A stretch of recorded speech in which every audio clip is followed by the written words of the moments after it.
స్తోత్రం. హల్లెలూయా. పోయి వారం ఏ వాక్యం చెప్పుకున్నాం కనుక గుర్తుందా? ఆయన ఏర్పాటు చేసుకున్నా చప్పులు కొడదామా? హల్లెలూయా. హల్లెలూయా. ఆయన ఏర్పాటు చేసుకున్న వారికి దేవుడు ఏ మేలు చేయక దేవుని స్తోత్రం. ఆయన ఏర్పాటు చేసుకున్న వారిని దేవుడు కొత్త స్థాయిలో ఉంచుతాడు. ఆయన తన ప్రజలకు దీవించకుండా ఉండనే ఉన్నాడు. దేవుని స్తోత్రం. హల్లెలూయా. హల్లెలూయా. అయితే ఈ రోజున తెలియక విశ్వాసం. ఈరోజు అంశం పేరేంటి? తెలియక విశ్వాసంగా ఉండాలని చాలా ఆశ ఉంటుంది మనకి, కానీ మనకు తెలియకుండానే అవిశ్వాసంలోకి వెళ్ళిపోతాం. మనకు తెలియదు.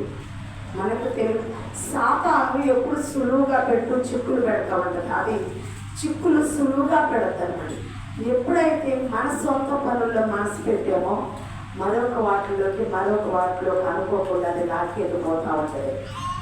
నిరంతరం ఆయన పాదాలతో మనం జీవిస్తూ ఆయన పాదాల దగ్గర ఆయనతో గడుపుతూ ఉంటే దానికి మనం అంటుకుంటానికి కానీ మన మనసును లాగుతానికి కానీ దానికి అవకాశం ఉండనే ఉండదు. మనమే ఏం చేస్తామంటే నిరంతరం ఆయనతో ఉండకుండా లోక పనుల్లో, లోక సావాసాలు, లోక మాటల్లో, లోక తలంపుల్లో పడిపోతూ ఉంటాం. ఆ పడిపోయినప్పుడు ఏ సాతాను నాకు దొరికారు కదా వీళ్ళు అని లాక్కుపోవడానికి ఇష్టపడతా ఉంటుంది. లోకంలో, లోక ఛాయల్లోకి, లోక ప్రయాణంలోకి, జీవన వ్యాపారాల చిక్కుపోయేలాగా చేస్తూ ఉంటాడనమాట. దీని గురించి తెలియక అవిశ్వాసం ఎలా వస్తుందో ఒకసారి చూద్దాం. తెలియక అవిశ్వాసం. సంఖ్యాకాండంలోకి వెళ్దాం. ముందు పాత నిబంధనలోకి వెళ్దాం. సంఖ్యాకాండం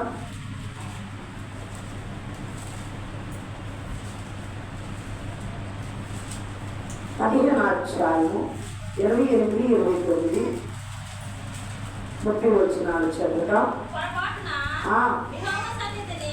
పొరపాటున యెహోవా సన్నిధిని దాడి చేసెను. 15 స్పష్టంగా చదవామా? 28 పొరపాటున యెహోవా సన్నిధిని దాడి చేసేను కనుక ఏ పాపం చేసిన వాని నిమిత్తము యాజకుడు ప్రాయశ్చిత్తము చేయుము. వాని నిమిత్తము ప్రాయశ్చిత్తము చేయటం వలన వారు క్షమాపణ పొందును. దేవునికి స్తోత్రం. హల్లెలూయా. ఇక్కడ పాత నిబంధన సంఖ్యాకాండంలో దేవుడైన యెహోవా మోషేకి ఒక ఆజ్ఞలు ఇస్తున్నాడు. ఏమనంటే, అయ్యా యెహోవా సన్నిధిని తెలియకయే ఏం చేస్తున్నానంట? పొరపాటున యెహోవా సన్నిధిని దాడి చేశాను. దాని అంటే ఏం చేశారు? అక్కడ ఏం చేశారో మీ క్రియలు, మీ అవకీర్తలు, మీ అజ్ఞానము, మీ అనుమానము, మీ అవిశ్వాసము అక్కడ ఎందుకు వచ్చిందో, అది ఏ రకమైందో అక్కడ మనం దాని చేసామంటే ఏదో క్లారిటీగా ఏదైనా అనుకోవచ్చు. మనం పొరపాటున యెహోవా సన్నిధిని దాని చేశాను యెహోవా సన్నిధిని దాని చేశాను. దేవునికి స్తోత్రం. హల్లెలూయా. అంటే పొరపాటున యెహోవా సన్నిధిని దానిని చేశారంట. వాళ్ళు తెలిస్తే చేసేవాడు, కానీ పొరపాటున చేశారంట. యెహోవా సన్నిధిని దానిని చేశారు. దేవునికి స్తోత్రం. హల్లెలూయా. కొన్ని మనము చేసేవి మనకు తెలియకుండానే పొరపాటున యెహోవా సన్నిధిలో ఉండి మనము పొరపాట్లు చేస్తూ ఉంటాం. దేవుని సన్నిధిని దాని చేశాను. దేవుని సన్నిధిలో ఉండి చేసేదేంటో తెలుసా? క్రమంగా కూర్చోకపోవడం, చప్పట్లు కొట్టేటప్పుడు కొట్టకుండా ఉంటాం, పాటలు పాడేటప్పుడు పాడకుండా ఉంటాం, టయానికి రాకుండా లేటుగా రావటం. దాన్ని చేశాను. యెహోవా సన్నిధిని దాన్ని చేశాను. ఇక్కడున్న వారికి వినమ్మా, మీ గురించి నేను చెప్పట్లేదు. మీ కళాయి గుంటోళ్ళు, కళాయి గుంటాము చాలా మంచి సంఘం. నీ గురించి నేను చెప్పట్లేదు. ఇక్కడ దాన్ని చేశాను. ఏది చేశాను? సన్నిధిలో అంటే సన్నిధి గురించి చెప్పాలి. బయట అన్నారు అనుకో, బయట పనుల్లో చిక్కుపోయినా, వ్యాపారంలో చిక్కుకుపోయి పొరపాటున యెహోవా సన్నిధికి దూరంగా ఉన్నారా అనట్లేదు. ఇక్కడ మాట ఏమంటున్నారు? యెహోవా సన్నిధిలో పొరపాటున యెహోవా సన్నిధిలో దాడి చేశాను. అంతేనంతా మరొకసారి చదువుతా అర్థమయ్యేటట్టు. పొరపాటున యెహోవా సన్నిధిని దాని చేశాను. యెహోవా సన్నిధిని దాని చేశాను. యెహోవా సన్నిధిలో లేదు, మళ్ళీ సన్నిధిని. దేవునికి స్తోత్రం. హల్లెలూయా, హల్లెలూయా. యెహోవా సన్నిధికి రాకపోవడమైన పొరపాటే. పొరపాటున యెహోవా సన్నిధికి లేటుగా వచ్చిన పొరపాటున. దేవునికి స్తోత్రం. యెహోవా సన్నిధిలో క్రమముగా కూర్చోకపోవడం పొరపాటున. యెహోవా సన్నిధిలో వాక్యం వినకపోవడం పొరపాటునే. యెహోవా సన్నిధిని. దేవునికి స్తోత్రం. హల్లెలూయా. యెహోవాకి ఇచ్చేవి ఇవ్వకపోవడం కూడా పొరపాటున. తెలియక. దేవునికి స్తోత్రం. తెలియక యెహోవా సన్నిధిని తెలియక పొరపాటు చేస్తున్నాం. ఈ పొరపాటులో అవిశ్వాసాన్ని తీసుకొస్తాయి.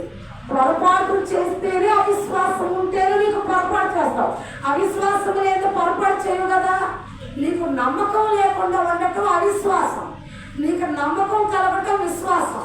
నీకు నమ్మకం లేదు, ఏదో తాత్కాలికంగా యెహోవా సన్నిధికి రావటమే తప్ప విశ్వాసంతో నమ్మకంతో కాదు. అలాంటప్పుడు పొరపాట్లు జరిగిపోతానే, నీకు తెలియకుండా పొరపాట్లు జరిగిపోతానే. నీవు విశ్వాసంతో మందిరానికి వస్తే పొరపాట్లు చేయడానికి అవకాశం ఉండదు. విశ్వాసం నీకుందంటే టయానికి వస్తావు. విశ్వాసం నీకుందంటే దేవుని సన్నిధిని నువ్వు దూరంగా ఉండవు. దేవుని సన్నిధికి నీవు ఇదిగో ఏం తీసుకెళ్లకుండా ఉత్తి చేతులతో వెళ్ళండి అని ఐగుప్తు రాజు ఇజ్రాయేలుని అన్నాడు. మీరు ఐగుప్తు దేశం నుండి వెండి కానీ, బంగారం కానీ, గొర్రెలకు కానీ, మేకలు కానీ మీ దేవుడికి అర్పించడానికి వీలేదు. ఒట్టి చేతులతో వెళ్ళండి అన్నాడు. ఒట్టి చేతులతో వచ్చేలాగా చేసేది కూడా పొరపాటుగా చేస్తున్నా పని. ఈ పొరపాట్లని ఎవరు దీనికి సరిచేయాలంటే యాజకుడు ఇక్కడ వచ్చి సరిచేయాలంట. నీకున్న అవిశ్వాసాన్ని ఎవరు సరిచేయాలి? యాజకుడు సరిచేయాలి. దేవునికి స్తోత్రం. హల్లెలూయా. తెలియక అవిశ్వాసం. పొరపాట్లు చేస్తున్నావంటే అవిశ్వాసం ఉంటేనే నువ్వు పొరపాట్లు చేస్తావు. లేకపోతే యెహోవా సన్నిధిని నువ్వు పొరపాట్లు చేయవు. ఒక క్రమాన్ని పాటించకుండా ఉంటున్నావంటే నీకు అవిశ్వాసం ఉంది కనుక. విశ్వాసంగా ఉంటే గజగజ వణుకుతావు. దేవుని సన్నిధి అంటే, దేవుడు అంటే, దేవుని మాట అంటే, యాజకుడు అంటే నీకు భయం ఉంటుంది. యాజకుడు అంటే నీకు భయం ఉండట్లేదంటే, యాజకుడు అంటే నీకు భయం ఉండట్లేదంటే పూర్తి విశ్వాసం నీలోకి రాలా, పూర్తి మార్పు నీలోకి రాలా, పూర్తి నీలో ఉన్న పాపం యొక్క పోలేదు. నీలో పాపం ఉంది కనుక నిర్లక్ష్యం, అవిశ్వాసంగా ఉంటావు. పాపం ఉంటే అవిశ్వాసం వస్తుంది. అవిశ్వాసం వచ్చిందంటే క్రమం ఉండదు, ఒక భక్తి ఉండదు, ఒక ఆత్మీయత ఉండదు, ఒక ఆసక్తి ఉండదు. దైవజనులు అంటే భయం ఉండదు. అసలు ఏమనుకుంటారు వీళ్ళు, ఇలా మనం ప్రవర్తిస్తున్నామంటే భయం లేకుండా మనం ఉంటున్నామంటే మనుషులకు ఏమి రాలేదు. ఇంకా విశ్వాసం పూర్తిగా, ఇంకా పరిశుద్ధత పూర్తిగా రాలేదు. పరిశుద్ధత రాలేదు. మనిషిలో పరిశుద్ధత ఉంటే విశ్వాసం ఉంటుంది. విశ్వాసం ఉంటే, విశ్వాసం వచ్చిన తర్వాతే పరిశుద్ధత వస్తుంది. అది ఇది కలిసి, రెండు కలిసి నీలో ఉంటే దేవుళ్ళు పొరపాట్లు చేయకుండా ఉంటావు. దేవునికి స్తోత్రం. హల్లెలూయా. తెలియకే అవిశ్వాసాన్ని నువ్వు తెచ్చిపెట్టుకున్నావు. అయితే దీని విషయంలో నీవు తెలియకయే పాపము చేసేది. తెలియకయే పాపము చేసేది. తెలియక పాపం చేస్తుంది. చూద్దాం ఒకసారి. తెలియకే పాపము చేయటం హోషేయ గ్రంథంలో కూడా ఉంది. 2వ అధ్యాయం 23వ వచనం. 2వ అధ్యాయం 23వ వచనం. హోషేయ గ్రంథం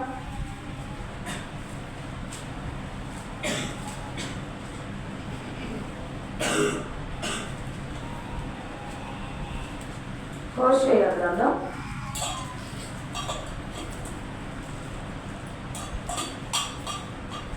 2వ అధ్యాయం పేజీ నంబర్ 700.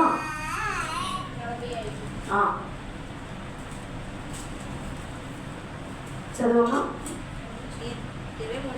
2:23 నేను దానిని భూమి యందు నా కొరకై విత్తుదును, జాలునందని దాని యందు నేను జాలి చేసుకొందును.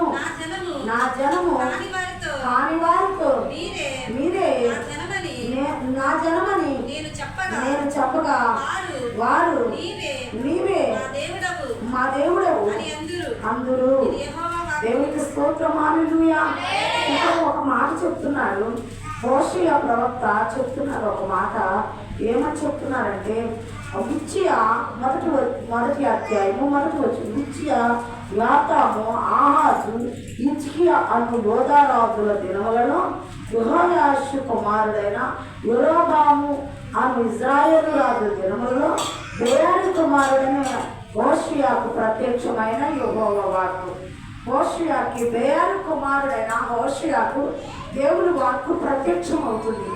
దేవుని వాక్కు ఏమని ప్రత్యక్షం అవుతుందంటే, ఇదిగో మీరు నా జనమై ఉండి నాకు దూరంగా ఉంటున్నారు. ఆ 2వ అధ్యాయం 1వ వచనంతో చూస్తే, మీరు నా జనులని మీ సహోదరులతోనూ జాలి నొందిన వారిని మీ స్వదేశీయులతోనూ మీరు చెప్పుడి, నేను దాని బట్టలను పెరికేసి పుట్టిన నాటి వల్ల దానిని దిగంబరాలుగా చేసి పాలు పెట్టి ఎండిపోయిన భూమి వలె ఉంచి దప్పి చేత లయపరచుకున్నట్లు మీ తల్లి పోకిరి చూపులు. మీ తల్లి అనగా సంఘం. ఇక్కడ సంఘం యొక్క పోకిరి చేష్టలు దేవుని సన్నిధిలో పొరపాటున దేవుని సన్నిధిని పాపము చేశారు అని సంఖ్యాకాండంలో చెప్తుంది. ఇక్కడ హోషేయ ప్రవక్త మరి యెరోబాము రాజు ఇజ్రాయేలు పరిపాలించేటప్పుడు, యెరోబాము ఆ రాజు పరిపాలించే దినాలలో, ఆహాజు కుమారుడని హిజ్కియా పరిపాలించే దినాలలో హోషేయాకి అనగా ఇక్కడ హోషేయ తండ్రి పేరు బెయరీ కుమారుడైన ఆ హోషేయకు ఒక దర్శనం కలుగుతుంది. 2-3 రాజులు పరిపాలించే కాలంలో ఒక ప్రవక్తగా ఇతను ఉన్నారు. ఆ ప్రవక్తగా ఉన్న దినాలలో దేవుని జనమైన పిల్లలు దేవుని మాట వినకుండా పోకిరి చేష్టలు చేస్తున్నారంట. మరి వారు చూపులు చూస్తున్నారంట. చాలా మంది ప్రార్థనకు వస్తారని సరసాలు ఆడతారు, సంగీతాలు పాడతారు, సినిమా పాటలు పాడతారు, డ్యాన్స్ వేస్తారు. వచ్చేది సండే ప్రార్థనకి, ఫంక్షన్ కాడ డ్యాన్స్ వేస్తారు, సరసాలు ఆడతారు. అన్ని పోకిరి చేస్తారు, అన్ని బూతులు, అన్ని వ్యర్థమైన మాటలు. పల్లెటూరు గ్రామాల్లో మరి బీపర్సం. మేము వెళ్ళేది దేవుని సన్నిధికి. క్రైస్తవులకు మాదిరిగా జీవించాలని ఏ మానవుడు ఏ విశ్వాసం అనుకుంటలేదు.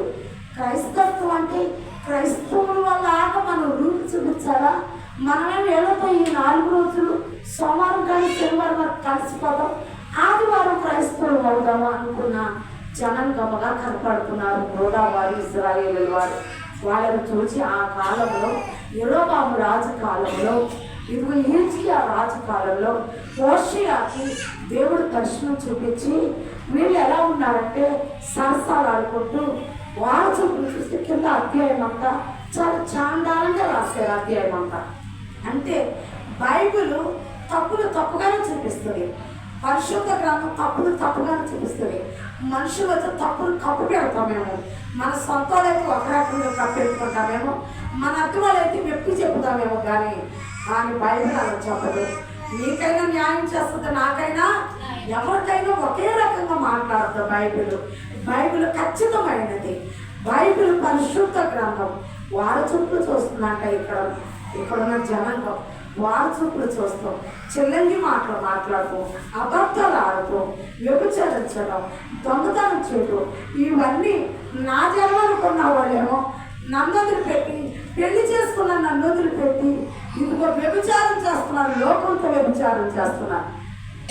ప్రియుడైన యేసు ఎంగేజ్మెంట్ అయింది సంఘానికి, ఆయనకి.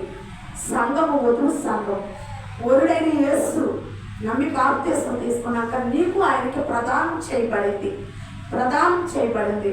ఎప్పుడు ఎత్తబడతామో సంఘము, పరిశుద్ధుల సంఘం ఎప్పుడు ఎత్తబడదు, ఆ వధువు సంఘానికి వరుడైన యేసుకి మధ్యాకాశంలో 7 ఏండ్ల విందు అనగా ఎంగేజ్మెంట్. 7 ఏండ్ల విందు శాశ్వతమైన విందు తర్వాత పరలోకంలో. అలా ఆయనకి నీకు ప్రదానం చేయబడింది భూమి మీద, సంఘానికి దేవునికి ప్రదానం చేయబడింది. ఆ ప్రదానం చేసుకున్నాక ఆయన సొంత భార్య అయిపోయింది సంఘం.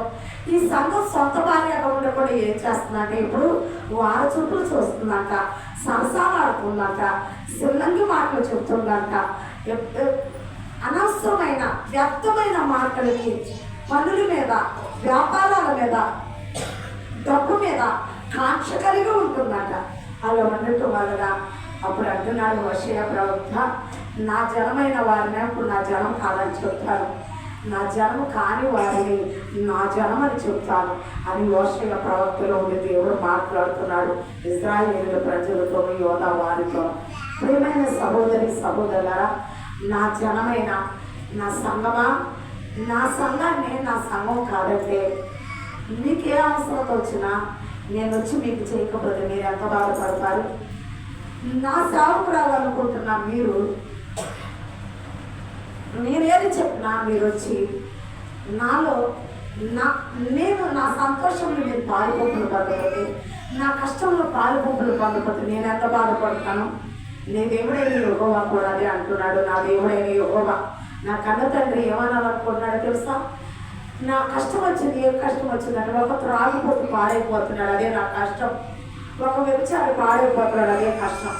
వాళ్ళతో నువ్వు కూడా అలవాటు ప్రకారం చేస్తున్నావే కానీ నమ్మి బాప్తిసం పొంది నాతో ప్రదానం చేయబడిన నువ్వు కూడా వాళ్ళు కలిసిపోతున్నావే కానీ నేను వాళ్ళ గురించి బాధపడుతుంటే నా బాధను పట్టించుకోకుండా నువ్వు వాళ్ళతో ఏకీభవించి పాపానికి దాసులు అయిపోయి నువ్వు కూడా సంతోషిస్తున్నావు. అందువలనే నేను బాధపడి నిన్ను వదిలేస్తున్నాను. నా జనము కానీ అన్యులని నా జనంగా చూసుకోబోతున్నాను. ఇప్పుడు నీకేం అనిపించట్లేదా? నా బిడ్డలు అనుకున్నాక నేను వదిలేస్తానంటే నీకు బాధ అవుతుందా? నీకు కష్టం కలగట్లేదా? నా వాళ్ళు అనుకున్న వాళ్ళు కాదు అని నువ్వు వదిలేస్తానంటే కష్టం కలగట్లేదా? విశ్వాసం ఉన్న నీవు అవిశ్వాసం అయిపోయావు. అవిశ్వాసంగా ఉన్న వాళ్ళు విశ్వాసులు అవుతారని హోషేయ ప్రవక్త ఇక్కడ ప్రవచనం. అంతటా ఇక్కడ చూద్దాం హోషేయ గ్రంథంలో నేను దానిని భూమి యందు నా కొరకై విత్తుదును, జాలి నందని దాని యందు నేను జాలి చేసుకుందును. ఎవరు జాలి పడరు చూడు, ఎవరు వద్దంటారు చూడు, వాళ్ళ మీద ఎవరు జాలి లేకుండా ఉంటారు చూడు, అలాంటి వారిని అందరూ వద్దన్న వారిని నేను జాలి పెట్టుతాను. అందరూ తోసివేసిన వారి మీద నేను వాళ్ళ మీద జాలి చూపిస్తాను, వాళ్ళని చేర్చుకుంటాను. అందరూ తోసేసిన నేను తోసేసి ఎవరు వద్దారు నా జనం కానీ నాకు కావాలి అని, నాకు కావాలి అన్నప్పుడు నువ్వు వచ్చినట్టు వచ్చి నన్ను వదిలిపెట్టి కట్టుకున్న భర్తను వదిలిపెట్టి వ్యభిచారంలో వారికి పడిపోయావు అనగా నాతో నీకు ప్రదానం చేయబడింది. సంగమా నీకు నాకు ప్రధానమైంది, నమ్మి బాప్తిసం పొందిన రోజులు నీకు నాకు ప్రధానమైంది. కానీ నన్ను వదిలిపెట్టి మళ్ళీ ఈలోక జీవన వ్యాపారాలు చిక్కుపోయి పాపంలో చిక్కుపోయి నాకు దూరం అయిపోయి తెలియకుండానే అవిశ్వాసంలో పడిపోయావు. ఇప్పుడు నేను ఇప్పుడు మళ్ళీ ఎవరిని కావాలనుకున్నాను తెలుసా? నేను వద్దని ఎవరు వద్దంటారో ఆ జనాంగాన్ని పిలుచుకుంటే ఎవరు లేరు కదా నాకు, నన్ను ఎవరు వద్దంటున్నారు కదా, నాకు దేవుడే దిక్కని నన్ను అంటు పెట్టుకుంటారు చూడు, వాళ్ళ దగ్గరికి నేను వెళతాను. నేను కావాలనుకుంటే మీరు వచ్చి నన్ను మళ్ళీ మోసం చేసి లోకంలో పడిపోయావు. ఇప్పుడు నిన్ను ఎవరు వద్దనుకుంటారో, నిన్ను ఎవరు చేర్చుకోవడం, వాళ్ళని నేను చేర్చుకుని వాళ్ళ ద్వారా నా స్థుతులు పొందుకుంటారని దేవుడైన యెహోవా ఇక్కడ హోషేయ ప్రవక్త ద్వారా ప్రవచిస్తున్నారు. దేవునికి స్తోత్రం. హల్లెలూయా. నేను దానిని భూమి అందు నా కొరకు విత్తుదును, జాలి నందని దాని యందు నేను జాలి చేసుకుందును. నా జనము కాని వారితో మీరే నా జనము నేను చెప్పగా వారి నీవే మా దేవుడు అని అందరూ. దేవునికి స్తోత్రం. నా జనమన్న వాళ్ళు నన్ను మోసం చేశారు. ఇక వీళ్ళందరూ అన్యులందరూ నా జనము కాదు. ఇప్పుడు నేను అంటున్నాను వాళ్ళు నా జనము. మీరు పెళ్లి చేసుకున్నానే కానీ నువ్వు నాకు సరిగ్గా కాపురం చేయాల, నువ్వు నాతో సరిగ్గా ఉండాలా, నా బాధ, నా కష్టం, నా సుఖం, నా దుఃఖం నువ్వు పంచుకోలా. ఆ ప్రాణపోతులు చూసి, ఆ కాలంలో పడి చచ్చిపోయిన వాళ్ళని చూసి, ఆ విడిపోయిన జంటను చూసి, ఆ యాక్సిడెంట్ అయిన వాళ్ళని చూసి, ఆ ఫ్లైట్ ఫెయిల్ అయిన వాళ్ళని చూసి, అయ్యో ఏడుస్తున్నాను, నా బిడ్డలు ఇలా అయిపోయారు. కానీ వచ్చి కూడా చాలేదు. వాళ్ళు ఏమైపోతే నాకెందుకు కానీ జీవన వ్యాపారాలు చిక్కుకుపోయావు కనుక నా వాళ్ళు అనుకునే వాళ్ళు, నా పిల్లలు అనుకునే వాళ్ళు, నా భార్య అయిన సంఘం అనుకునే వధువు సంఘం నా కష్టంలో పాల్పంచుకోవట్లేదు. మీరు నా జనం కాదు, నా జనం కానీ అన్యులు ఉన్నారు చూడు, వాళ్ళు నా జనం అని దేవుడు చెప్తున్నాడు. వాళ్ళు నా జనం అని నేను అన్నప్పుడు వాళ్ళు అంటారు నీవే నా దేవుడు అయ్యా అని. వాళ్ళు నా దగ్గరకు వస్తారు. తెలియక అవిశ్వాసంలో పడిపోయావు. ఆ తెలియక అవిశ్వాసంలో పడిపోయేసరికి నీకు నాకు విడాకుని అంటున్నాడు దేవుడు. ఇస్తావా? ఇస్తావా? నీ దేవుడు ఉచ్చగడతావు. ఆయన అంటున్నాడు నీకు నాకు విడాకులు, నా జనం కాదు అన్నిలు నచ్చుడు, వాళ్ళ నేను తెచ్చుకుంటాను, వాళ్ళకి నేను దేవుడు అవుతాను, వాళ్ళు నాకు దేవుడు అవుతారు అని దేవుడు అంటున్నాడు. హోషేయ ప్రవక్తలో నుంచి మాట్లాడుతున్నారు. అలాగే చేద్దామా చైనా అన్న వాళ్ళు ఆమె నన్ను చప్పట్లు పడతాం. నా ప్రభువా మమ్మల్ని అలా చెయ్యొద్దయ్యా, నీ జనంగానే మమ్మల్ని ఇచ్చాడు. తెలియక విశ్వాసంలో పడిపోయామయ్యా. నీ మందిరంలో నీ సన్నిధిలో పొరపాటు చేసామయ్యా. పొరపాటున ఆయన సన్నిధిలో పాపం చేస్తే ఆయన సన్నిధిలో చేసేది ఏంటంటే అవిశ్వాసం ఉంటేనే టైంకి మందిరానికి రాదు. అవిశ్వాసం ఉంటేనే దేవునికి ఇవ్వలేదు. అవిశ్వాసం ఉంటేనే క్రమంగా కూర్చోలేవు. అవిశ్వాసం ఉంటేనే నిర్లక్ష్యమైన ద్వారంలో నువ్వు వెళ్ళిపోతామంటావు. ఆ నిర్లక్ష్యము పోవాలంటే నీకు అవిశ్వాసం పోవాలి. అవిశ్వాసం పోతే నా నిర్లక్ష్యం మన పోతుంది. అప్పుడు దేవుని మందిరం అంటే భయం వస్తుంది, భక్తి వస్తుంది. నా జనం అంటాడు. నా జనం అన్నాక నా జనుల కోసమే ఈ ఆశీర్వాదాలని, నావన్నీ నీవన్నీ నావి అని చెప్పగలుగుతాడు మన తండ్రి. హల్లెలూయా. మరొకటి చూద్దాం. లోకసువార్త 12:47 చూద్దాం. తన యజమానుని చిత్తమేరగి సిద్ధపడక నీ చిత్తము చొప్పున జరిగింపక ఉండికి దాసునికి అనేకమైన దెబ్బలు తగులును. చూడు నిన్ను పెళ్లి చేసుకున్నాడు ఆయన. సంగమా వధువు సంఘం అని చెప్పాడు ఆయన. వధువు సంఘం అన్నాడు, జ్యేష్ఠుల సంఘం అన్నాడు, సార్వత్రిక సంఘం అన్నాడు. సంఘాన్ని వరుడైన యేసుక్రీస్తు ప్రదానం చేయబడింది.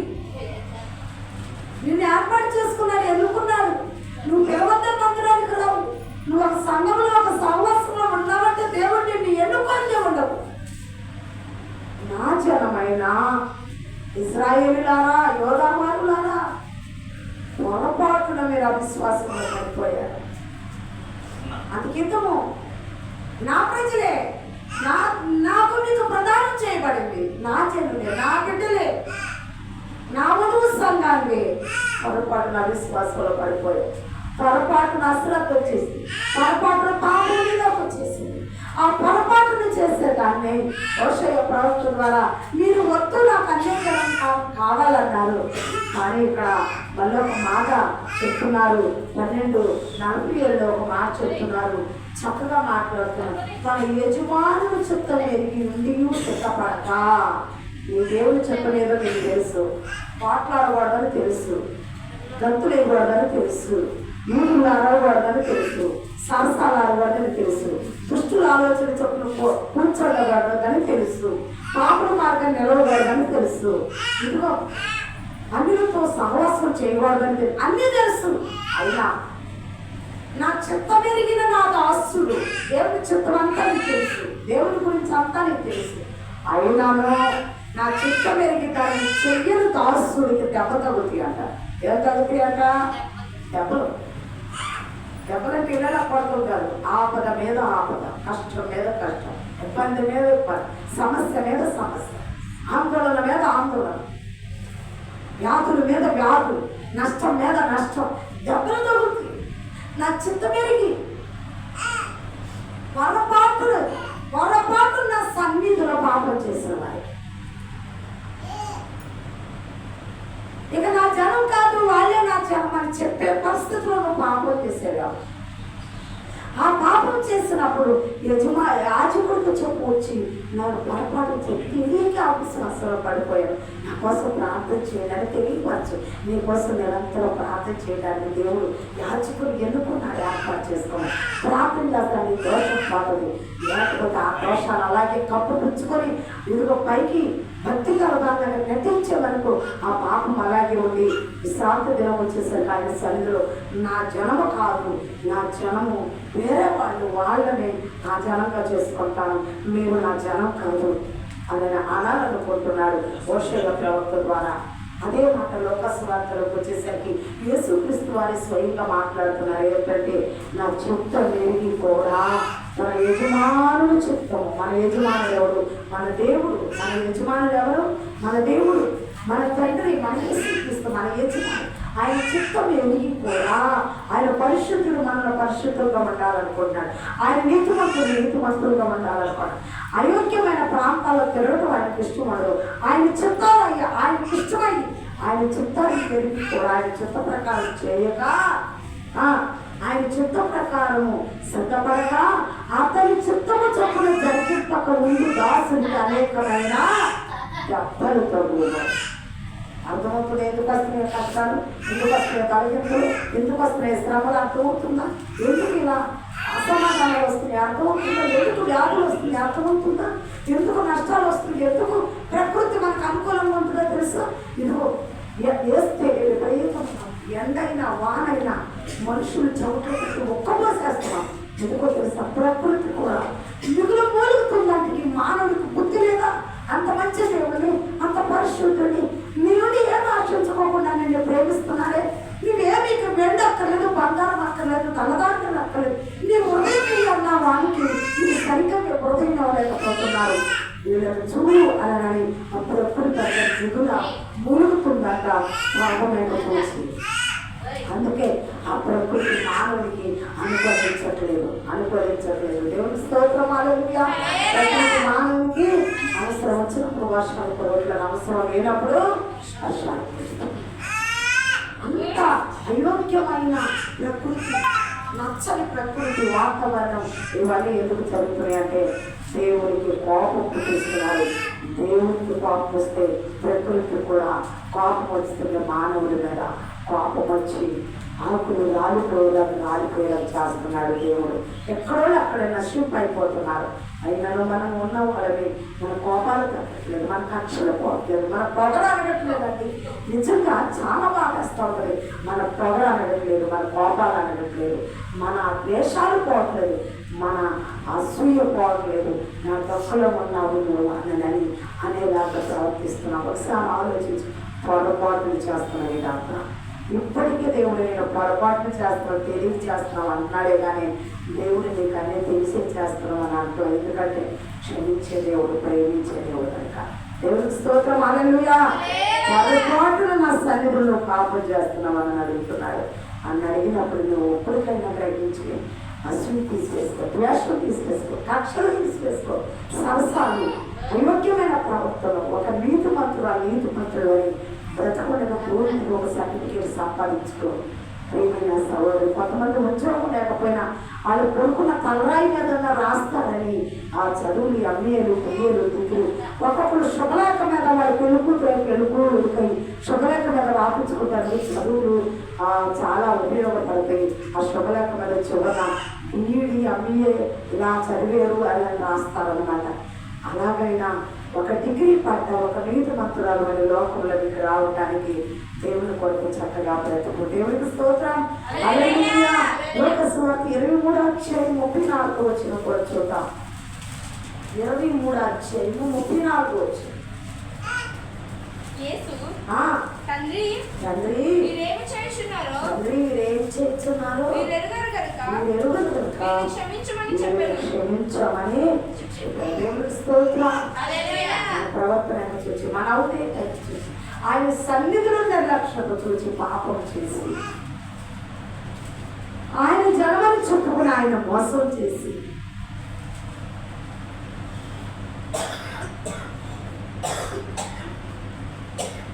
తండ్రి చిత్తం ఏదో తెలిసి కూడా తండ్రి చిత్తాన్ని నెరవేర్చకుండా ఉండి సిద్ధపడక, దేవుని రాకడికి సిద్ధపడక ఇలా చేస్తున్న జనం చూసి వేసే అనుకుంటున్నారంట. అంటున్నారు సిలువలో ఉండి అక్కడ ఈ మాట వాళ్ళు వస్త్రాలు పంచుకునేటప్పుడు మాట్లాడుతున్న మాట యేసయ్య అంగీలు తీసేసి పంచుకుంటున్నారు. ఆ పంచుకునేటప్పుడు యేసయ్య ఈ మాట మాట్లాడతారు, నా వస్త్రాలు పంచుకున్నారు. వీళ్ళకు వస్త్రం ఇచ్చింది నేనే కదా, డబ్బు ఇచ్చింది నేనే కదా, వెండి ఇచ్చింది నేనే కదా, బంగారం ఇచ్చింది. రకరకాలైన వస్త్రాలు కట్టుకుంటున్నారంటే వీళ్ళకి సంపద సిరి ఎవరు ఇచ్చారనే కదా.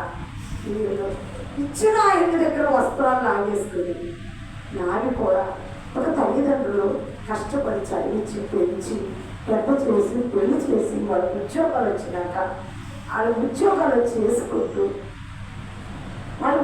చేసుకుంటున్నాక వృద్ధాప్యం వచ్చేసింది, రిటైర్మెంట్ అయిపోయి ఇంట్లో కూర్చున్నారు. వాళ్ళకి పెన్షన్ వస్తుంది, భర్త పెన్షన్ భార్యకు వస్తుంది. భర్త కూడా చనిపోయినాక 34,000 లక్ష 60,000 వస్తున్నాయి. 60,000 వస్తుంది. కుమారుడు కూడా గవర్నమెంట్ ఉద్యోగం వచ్చేలాగా చదివించారు. గవర్నమెంట్ ఉద్యోగం వచ్చింది. ఆ ఉద్యోగం వచ్చినాక ఆ గవర్నమెంట్ ఉద్యోగం చేస్తే అంత చదివించిన గవర్నమెంట్ ఉద్యోగం చేసేది ఆయన గవర్నమెంట్ ఉద్యోగం వచ్చేలాగా వాళ్ళు చేస్తే తల్లిదండ్రులు ఆ తండ్రి చనిపోయినాక ఆ తండ్రి పెన్షన్ భార్యకు వస్తుంటే ఒక 60,000. ఈయన ఏం చేస్తున్నాడో తెలుసా, అక్కడికి వచ్చి ఈ డబ్బు ఆ డబ్బు ఏం చేయాలో తెలియదు.